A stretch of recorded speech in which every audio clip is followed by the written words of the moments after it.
नमस्कार, news take के Y factor में आपका स्वागत है। मैं हूं योगेश मिश्र। ब्रिटेन की राजनीति में वहां के प्रधानमंत्री का भारतवंशीय होना भारत के लिए एक गर्व की बात महसूस की गई।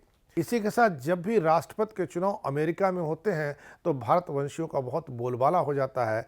यहाँ तक कि ट्रंप के चुनाव के दौरान नरेंद्र मोदी स्वयं अमेरिका गए थे और एक कार्यक्रम में उन्होंने कहा था, अब की बार ट्रंप सरकार। नरेंद्र मोदी की डिमांड और भारत के निवासी जो आज की तारीख में अमेरिका में रह रहे हैं, उनकी अपनी हैसियत ही बताती है कि अमेरिकी चुनाव में वे कितने महत्वपूर्ण होते हैं। लेकिन यह बात जरूर है कि जो भारत के लोग अमेरिकी राजनीति में सक्रिय दिख रहे हैं, उनका रिश्ता वहां की डेमोक्रेटिक पार्टी से ही है। अमेरिका की राजनीति में भारतीय अमेरिकी समुदाय के प्रभाव के पिछले एक दशक में खूब बढ़ती हुई हैसियत देखी गई है।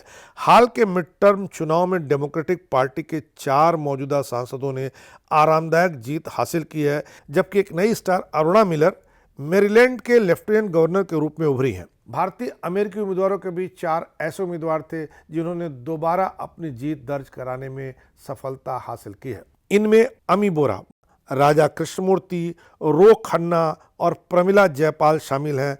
ये सभी के सभी डेमोक्रेटिक पार्टी से राजनीति करते हैं। अमी बोरा भारतीय कॉकस के सबसे वरिष्ठ सदस्य अमी बेरा ने कैलिफोर्निया के 7वें कांग्रेसनल डिस्ट्रिक्ट से लगातार 6वीं बार चुनाव जीता है। वह 2013 में अमेरिकी प्रतिनिधि सभा के लिए चुने जाने वाले पहले भारतीय अमेरिकी थे। रो खन्ना और राजा कृष्णमूर्ति। 46 वर्षीय रो खन्ना ने कैलिफोर्निया के 17वें कांग्रेसनल डिस्ट्रिक्ट से लगातार 4थी बार चुनाव जीता है। वह एक अन्य भारतीय अमेरिकी रितेश टंडन के खिलाफ मैदान में थे। 49 वर्षीय राजा कृष्णमूर्ति भी लगातार 4थी बार चुनाव जीतने में कामयाब हुए हैं। वह 2017 से इनियाल के 8वें कांग्रेसनल डिस्ट्रिक्ट का प्रतिनिधित्व कर रहे हैं। इनका जन्म दिल्ली में हुआ था और 1973 में अपने माता पिता के साथ अमेरिका चले गए थे। प्रमिला जयपाल अमेरिकी हाउस के लिए चुनी जाने वाली पहली भारतीय मूल की अमेरिका में रहने वाली महिला है। चेन्नई में जन्मी प्रमिला ने वाशिंगटन राज्य के 7वें कांग्रेसनल डिस्ट्रिक्ट से सदन के लगातार 4थी बार जीत दर्ज कराई है।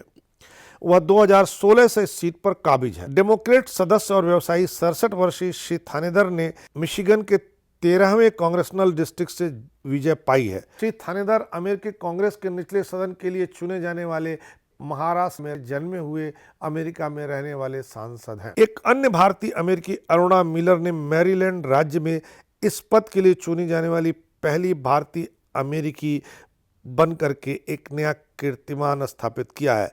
मैरीलैंड हाउस ऑफ डेलीगेट्स के पूर्व सदस्य मिलर को डेमोक्रेटिक पार्टी से राज्य के लेफ्टिनेंट गवर्नर के पद के लिए चुना गया है। वह इस पद पर चुनी जाने वाली पहली भारतीय अमेरिकी महिला हैं। इस बार अमेरिका का मध्यावधि चुनाव दक्षिण एशियाई लोगों के लिए बहुत ही शुभ रहा है। अमेरिकी चुनाव के विशेषज्ञों का मानना है कि अमेरिका के चुनाव में भारतवंशी इस बार बहुत महत्वपूर्ण भूमिका निभा सकते हैं।